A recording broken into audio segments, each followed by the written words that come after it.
Onların günahı fəqət Fələstin xalqına dəstək olmaq və Hz. İmam Hüseyin əleyhissalamın Ərbəin günündə xalqa ehsan paylamaq olmuşdur. Məgər bu günahdırmı?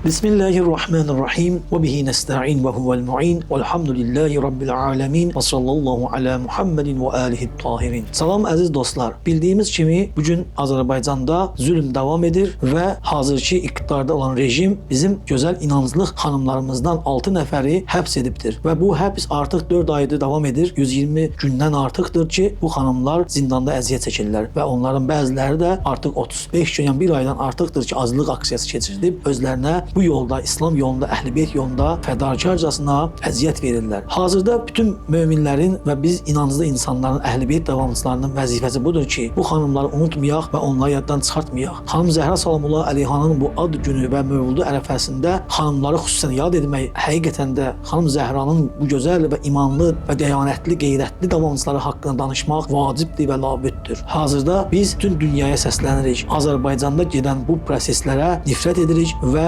haqqın və ədalətin bərpa olmasını bütün lazım olan aidiyyatı qurumlardan tələb edirik. Şəhla xanıma azadlıq, Aytan xanıma azadlıq, Nigar xanıma azadlıq, Şərqiyyə xanıma azadlıq, Xoşqədəm xanıma azadlıq və Arzu xanıma azadlıq tələb edirik. Allah bu xanım Zəhra davamçılarını qorusun, hifz etsin, öz pənahında saxlasın, yorulmasınlar, günahsız yerə zindana atılıblar. Onların günahı fəqət Fələstin xalqına dəstək olmaq və Hz. İmam Hüseyin əleyhissalamın Ərbəin günündə xalqa ehsan paylamaq olmuşdur. Məgər bu günahdırmı? Allah belə igid xanımlarımızı qorusun və bizlərə nümunə olan bu xanım Zəhra qeyrətində olan bacılarımızı hifz eləsin. Və bir daha xanım Zəhra Salamullah Əleyhanın şücaət və fəzilətlərindən danışarkən öz Azərbaycanımızda, doğma elimizdə xanım Zəhraya layiq və onun qeyrətli yolunu davam edən o Zəhra davamçılarını unutmayaq və onlara azadlıq tələb edək.